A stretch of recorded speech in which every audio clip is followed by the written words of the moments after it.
De oude rot in het vak, Dick Advocaat, 76 jaar inmiddels.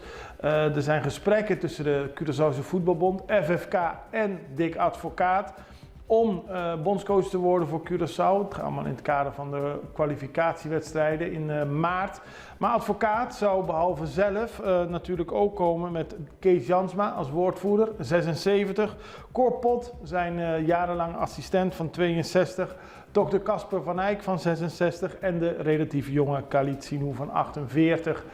Eldon Peppi Silveran, advocaat en groot liefhebber van het Curaçaose voetbal. En iemand die altijd zijn mening geeft, die zegt dat Curaçao eigenlijk niet zit te wachten op Dick Advocaat en zijn team van pensionado's.